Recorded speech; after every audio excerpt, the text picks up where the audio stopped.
But Sterling, thanks for joining us. Thank you, Bobby. Appreciate you having me on. You bet. You have a really deep expertise in supply chain. So you lived in Thailand and China for years. You speak a fair amount of Mandarin. You've got a very unique perspective. We were just talking about the webinars that you did throughout the pandemic to help educate the market on what was really happening in the world of supply chain. What's the most prominent change post-COVID in supply chain in general that we should be aware of that affects the world of promo going forward? Yeah, I think that's a great question. And people are asking in boardrooms and management teams all over the country, and particularly in our industry. I think there's three really big trends going on out there. The first one is reshoring, which I know we'll talk about a little more. The second one is US-China relations, just geopolitically and how it feeds into trade and our business. And the last one, in my opinion, is sustainability and just this continued momentum and desire from consumers, especially younger consumers and companies, to be viewed as sustainable and to make a positive impact on the planet with their products. So I think it's those three that are really the drivers coming out of COVID. Can you give us an example of the kinds of changes that you are adjusting to in your world? Like, what does that look like when you talk about those three things, sourcing and manufacturing for you? Yeah, I mean, the reshoring, we consider ourselves a rapid importer. So our whole business is give you all the customization, Pantone matching, and full color products, custom packaging that you get with an import order, but doing it in under 30 days guaranteed. So the reshoring piece is outside of our expertise. It's not what we do. And I think there's some real challenges to that I'm happy to dive into later.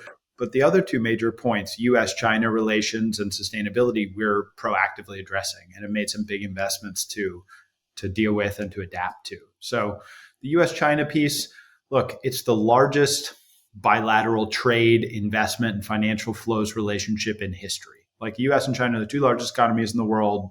China, US, the dominant hegemon of our time, the last 100 years, and China, a rising power. And so, it's simultaneously really hard to imagine a true decoupling, like a stopping of trade and financial flows between the two countries. Yeah. And yet at the same time, the tensions are just getting ratcheted up. So from our standpoint, we have a real desire to continue to deepen and invest in our supply chain in China, but to diversify. And so we opened an office in India 2 years ago in Delhi. I've been back and forth, and our team's been back and forth probably half a dozen times in the last 2 years. And our focus there is to create redundancy in some of our top product categories so that we can produce the same product to the point that our clients can't tell the difference of where it was made between India and China. And then to lean into the new capabilities that are there. I mean, you have organic materials like cotton, including organic, sustainably sourced BSCI cotton, or BCI cotton. You have real handiwork. There's like a whole artisan kind of thing in India that you don't have in China. Different textiles, different fabrics. So it's been really exciting. As of the end of 2022, we could produce almost 25% of our volume in India. We're not, but we can. We have the capability. And half of our new product launches are going to come out of that country over the next couple of years. So diversifying the supply chain. And then on the sustainability front, we at Pop Promos put together a CSR committee, corporate social responsibility, and really zeroed in on sustainability as one of the key pillars we wanted to focus on. So we've gone through and audited our supply chain and made a statement we're going to remove all single-use plastic by 2025. And so we cut 17,000 pounds of plastic out of our operations last year, and it's just the beginning. So we'll be working to remove even more.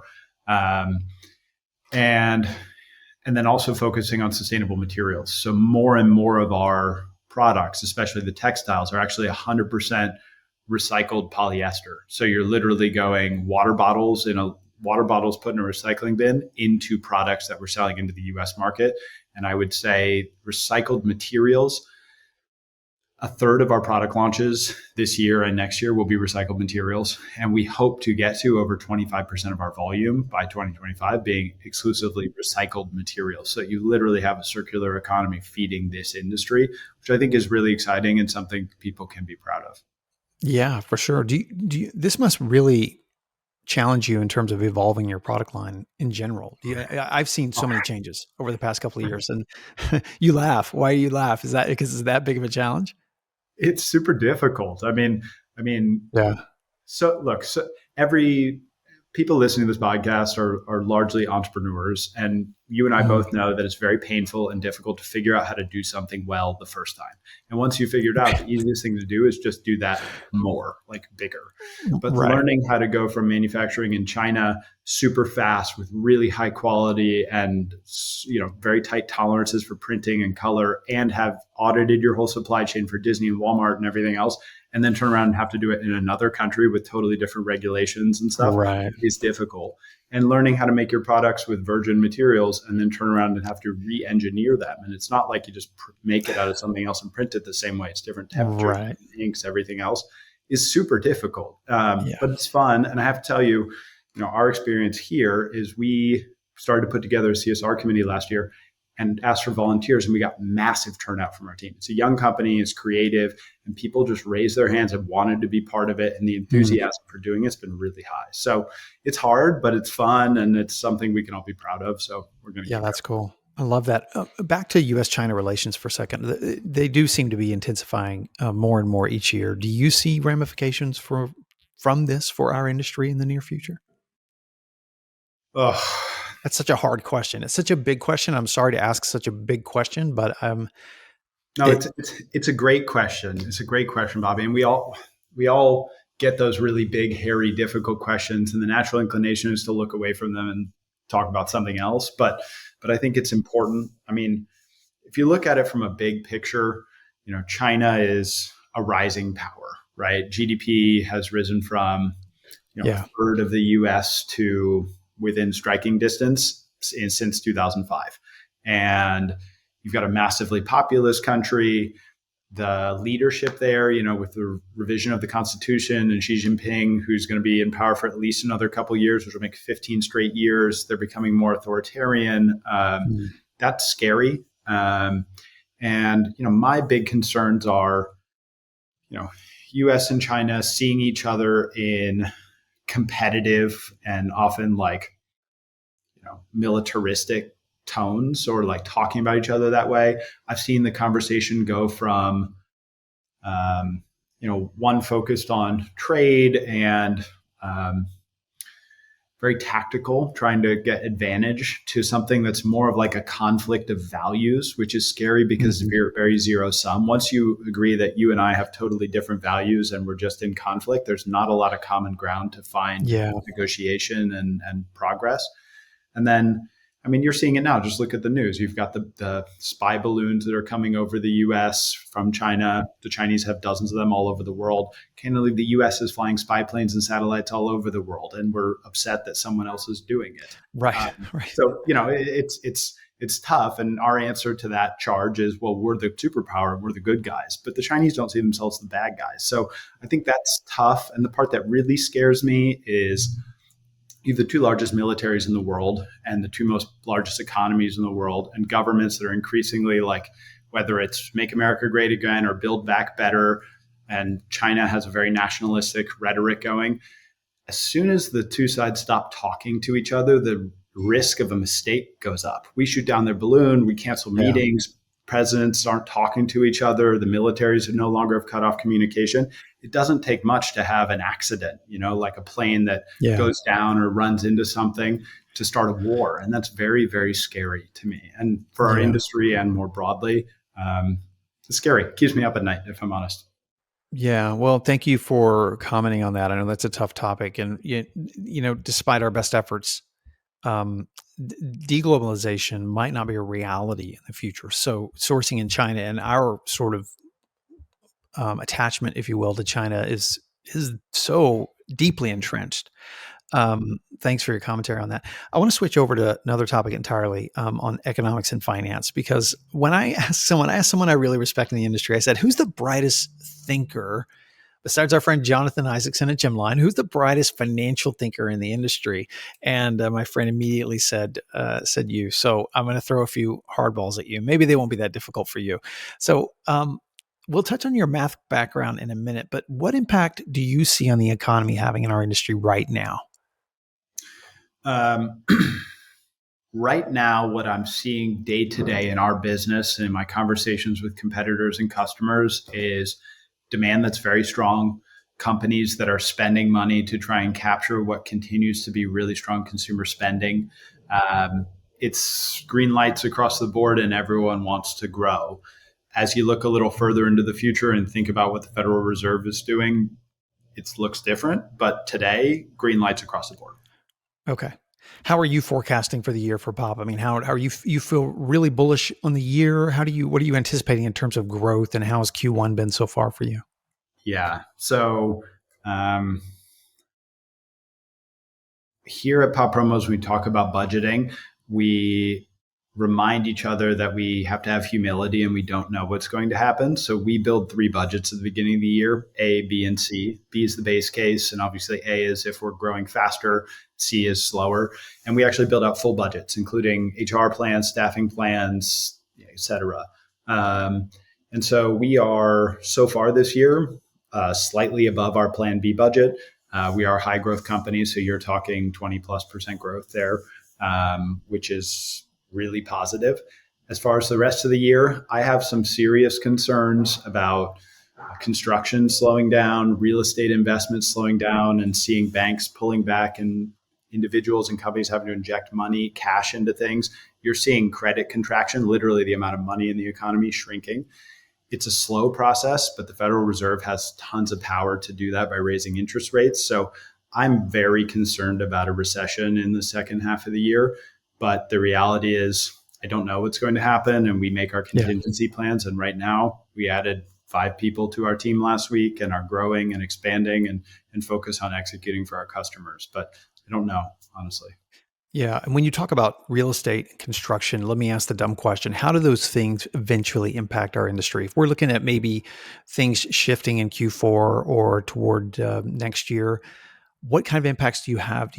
Does that have on the small business entrepreneur, or say the distributor or the agency or a manufacturer like you?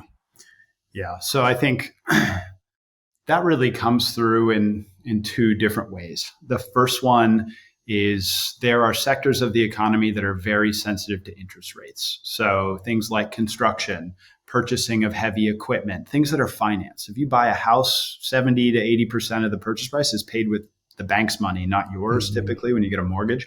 And the cost of that money has more than doubled in the last 9 months, right? And it's the same if you're a business and you're financing a big piece of equipment or building a new office. So the first issue is construction is a huge part of the economy, as is manufacturing for durable goods that get financed. And right now, the Federal Reserve is cranking up interest rates and with intentionally trying to get people to stop buying them, right?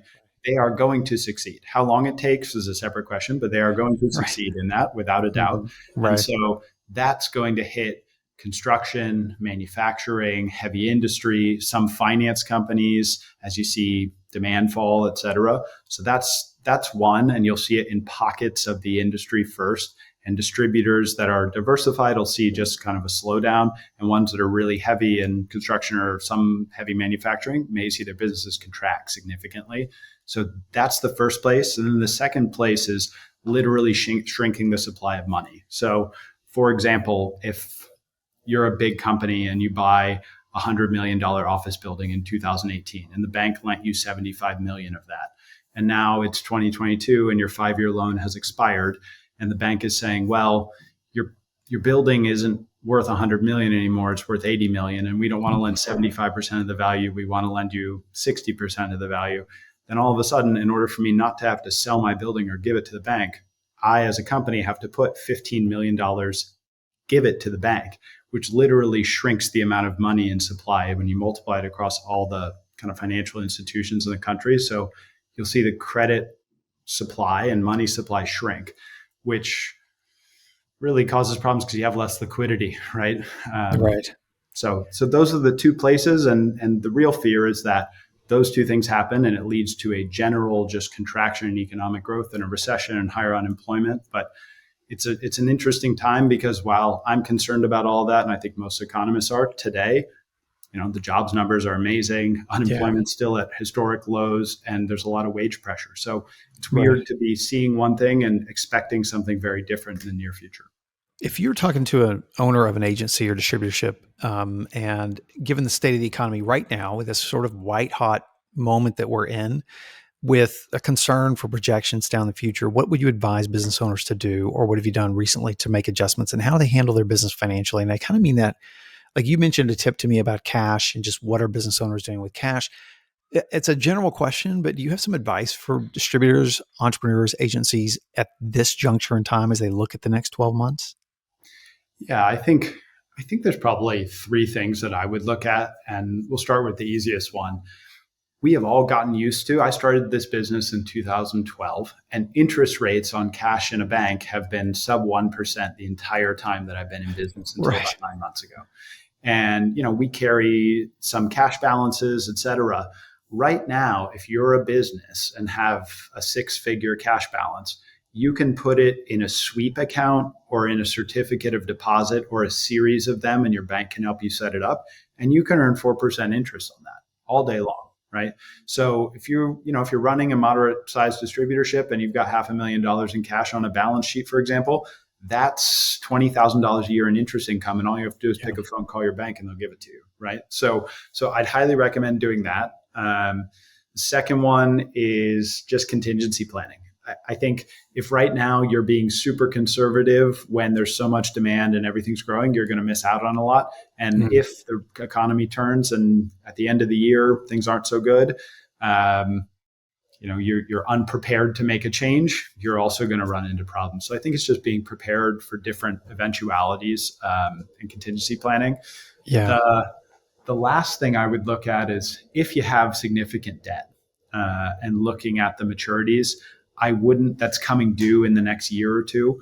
I would think about working now proactively to extend the maturity on that debt, even if it's expensive. If you can pay it down, fine. But I wouldn't assume that your bank will just let you extend the debt 6 months from now or 9 months from now.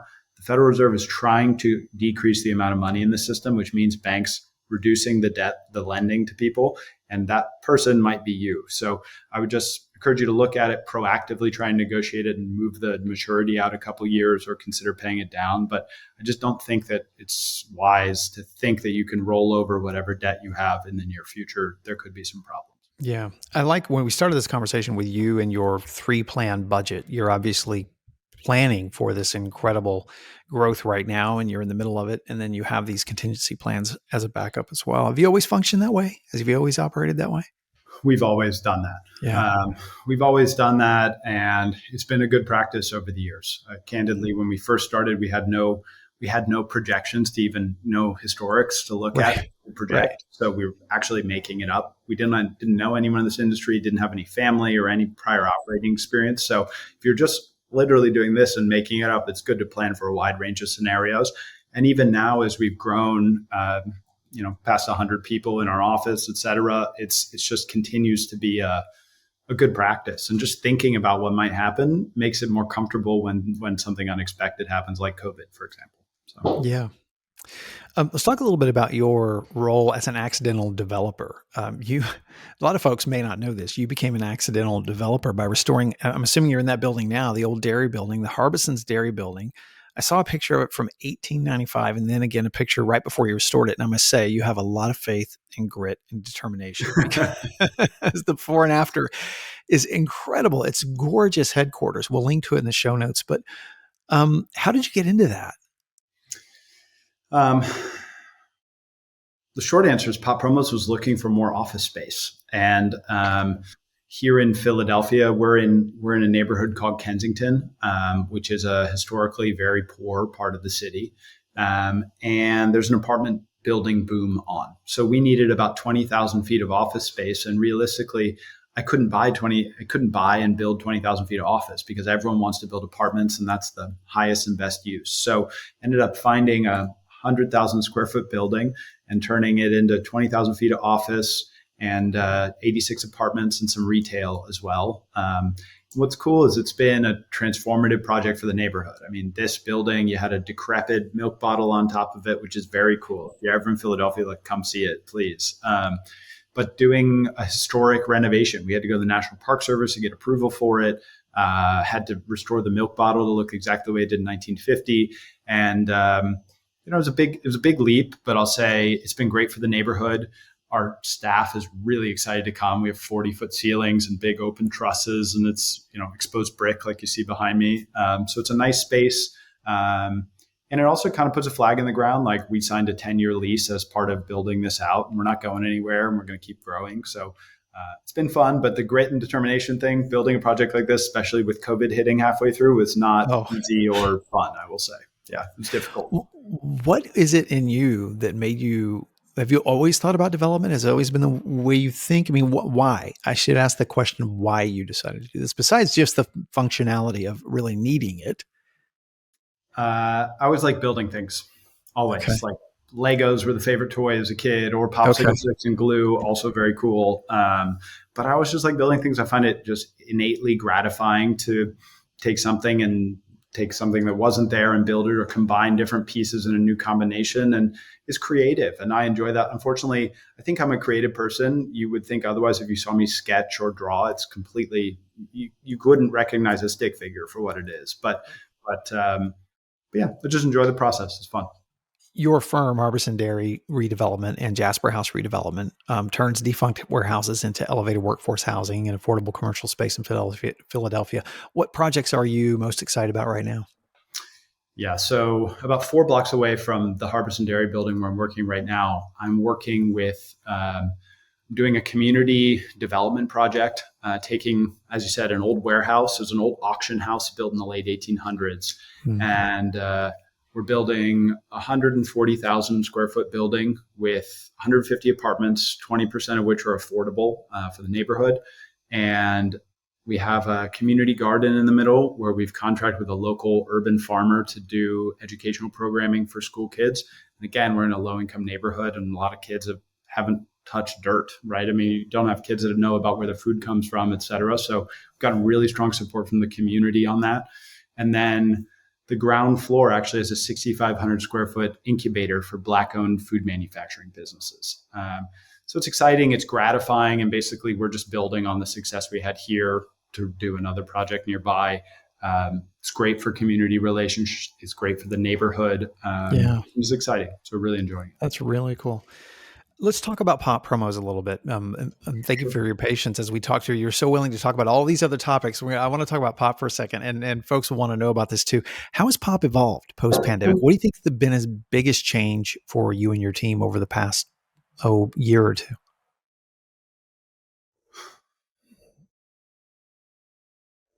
The biggest change is just the quality of, we've just elevated the business, the quality of people that we're hiring, the standards that we have in place. I think probably the most significant change for Pop Promos since the pandemic relative to other businesses is that we haven't changed that much. We've doubled in size since 2019.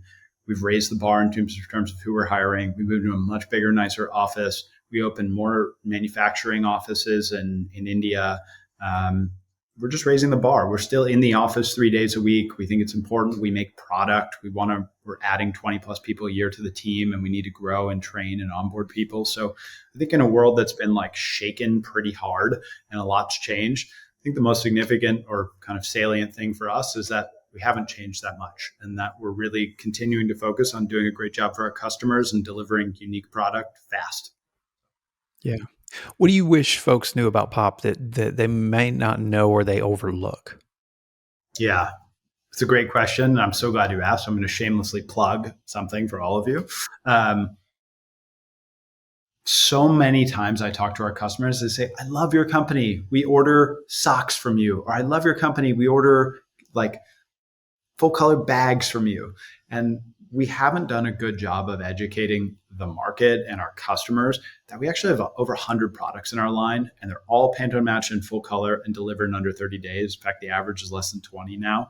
And I think it's just been hard to get the word out. We've been launching a product every other week for the last couple of years. And I would say if you work with us, check out the other products we have. They're amazing. We're not actually really concentrated in any category anymore. And if you haven't, check out the virtual services. We continue to invest there. We got 3 times as many artists as salespeople on staff, really focus on the creative element of the business. And we hear from our best customers, these things help me win business and win new accounts and Hmm. grow, which is what it's all about. Yeah. You took pop from a sunglasses project to today, where you're at today. I'm curious what you would tell a younger Sterling to focus on or not focus on. I mean, obviously, he had no idea that he was about to get into a business and then go through a pandemic and then launch a development program and all of these things. You've always strikes me, what little time we spent together here, strikes me that you have always been very ambitious, smartly ambitious. But what would you advise? And of course, we're speaking to the audience of entrepreneurs that are running suppliers. Maybe they're a smaller supplier that just got into the business, or maybe they're a distributor or agency. What would you tell them different to focus on or not focus on?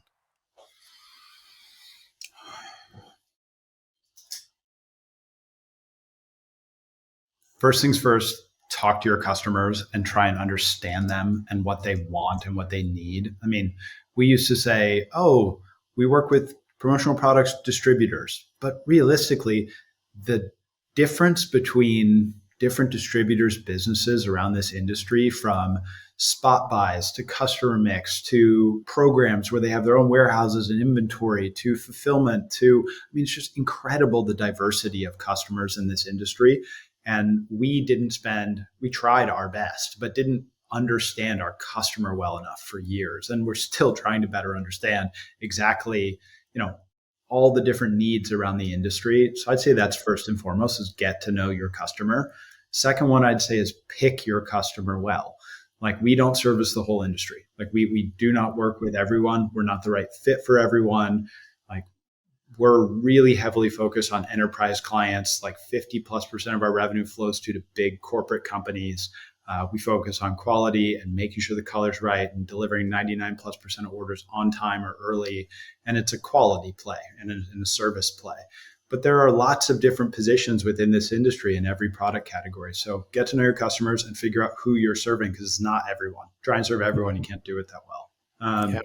Thank you for saying that, by the way. I'll let you finish. I'm sorry to interrupt. Thank you for saying that about the distributor clients, because I think that's a big mistake that suppliers tend to make, is oversimplifying the distributor market. It's shocking. We started tracking a few years ago programs, meaning it's not a one-time buy for an event, but it's going into a Right. uniform or an ongoing gift program or a new employee program or something else. And I got to tell you, the findings have been shocking. We had no idea so much of our business was this kind of recurring, like, long-term contract based thing between our distributors and the end users. And now that we know that, we're better able to service it because we get the needs and the inventory risk concerns and everything else. And Yeah. candidly, we had no idea before. So Yeah. Did you finish that? I didn't mean to interrupt you there. no, the only other thing I would say is every different business model has its own challenges and opportunities. But the one thing that I've come to appreciate as someone who comes from like a kind of nerdy math background, if I'm honest, is that Mm-hmm. the most important decisions we have made every week and consistently is who we hire and who we bring into the business, and hire the best people you possibly can, especially when you get started. And look for culture and fit, because you can put a team together of great individual people, and if they don't work together well, it's not fun. It doesn't feel like smooth, and it's a mistake. So if I could go back in time, I would tell myself, like, repeat, hire the best possible people you can and build a strong culture, because it makes a huge difference. Mm. You grew up, a little about Sterling. You grew up in what we call in Texas a one-horse town, a tiny community. When I say tiny, a very tiny community. You even had to drive to school and an hour back, for 10 years straight just to get an education. And whereas I was someone who graduated with a scant understanding of fundamentals of math, with, the bottom 10% of society, you grew up as a mathlete. I didn't even know such a thing existed. So a two-part question, just so we can learn more about you. What's a mathlete? And two, tell us a little bit about that small town experience and how it shaped who you are today. Well, now that I'm engaged and no longer in the dating scene, I'm happy to tell you all about my experience as an athlete. No problem. Yeah, Right. I mean, it's embarrassing, but also, I don't know, every kid has different skills and inclinations. And a mathlete is someone who competes, like, is actually a competitive math problem solver. And there are regional, state, national, global competitions for mathletics, et cetera. And it all sounds very silly now, but at the time was my ticket, like, out of Indiana, a small town in Indiana, into great school, where I ended up meeting my business partner in Connecticut. So So that's what a mathlete is. And my experience in a small town, what I like about the Midwest, and I go back and see my parents regularly, and a few old friends that I keep in touch with, is people are just they're polite, but they're also direct, and they will tell you, yes, I will do this for you. And if someone makes a commitment where I grew up, I'll be at your party, I'll help you move, whatever it is, they're there. And they don't whiffle waffle and change their minds and everything else. And I think it's just like the biggest thing I took away from it is just honoring your commitments and following through on what you say you're going to do. It's a great principle to live by, and especially in business, because you get to, if you and I work together and you know that every time I say I'll do something, I'll do it, it removes so much stress, anxiety, and communication from our relationship Yeah. because you just know I'll be there. And Yeah. so that's probably the number one takeaway. And we try and make sure that we as a business follow through on that. And we hire for that too. Where does the name Sterling come from? My mom just liked it. She Okay. loved it. Yeah. It's a great name. So you're also, so as if you don't have enough irons in the fire, we have supply chain, we have, you're running pop, you're running this development business. You're also working on a master's in philosophy, studying privacy rights and data collection. That kind of blew my mind a little bit. What led you to study this, and what interests you about this topic?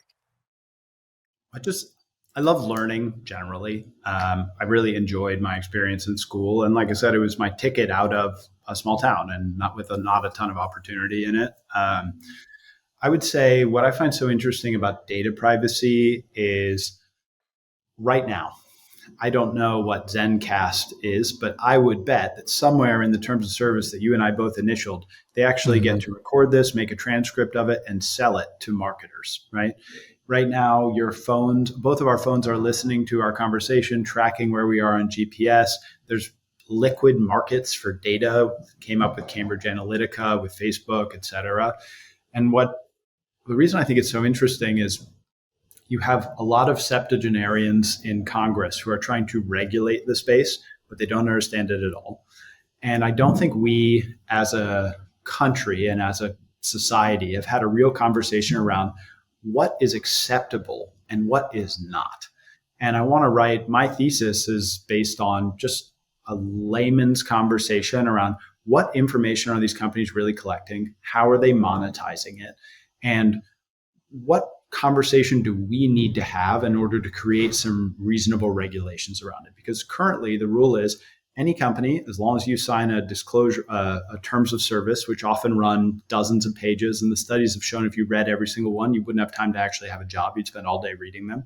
As long as you sign that, they can collect almost any information they want on you, as long as it's not health information, and as long as you're not under 16. And they can package it up and sell it to anyone they want. Like that's the rule. And so there's basically, it's a complete free for all, and a lot of people are getting taken advantage of. And I think we need to have a conversation and come up with some real regulations. I don't think that trying to stifle all the great innovation we've had. We're doing a live in-person interview from halfway across the country, and I don't want that to change. But I also don't think that these companies should be given a totally free hand to do whatever they want, nor should we trust Google or even Apple when they say we're the good guys, trust us. That hasn't worked out well historically, and I think we should be really thoughtful about how we regulate this. And what a fine line for us all, right? You as an entrepreneur, you're known as a highly respected marketing company as well, Pop is, and we are sort of all living in this world. Google and all the rhetoric around killing third-party cookies and all the different things that are tracking. It's quite a murkier world. Why you have approached this from a very positive aspect, but do you come at this from alarmed as well? Are you deeply concerned about this? Or do you think if we can shift this the right way, we can actually come out of this in a very proactive way? It's not like you're trying to throw out the whole conversation. I'm not making my question very clear, but sort of I'm trying to understand better where you're coming at. Most entrepreneurs are optimists. I think you have to be Yeah. either that or a little insane, often both, because your odds of success when you start something totally new is incredibly low. And you have to look past all the naysayers and data that says you can't succeed to pull something off. And it's one of the things I love about this industry. You walked the PPAI show, which we loved, by the way. We thought it went great.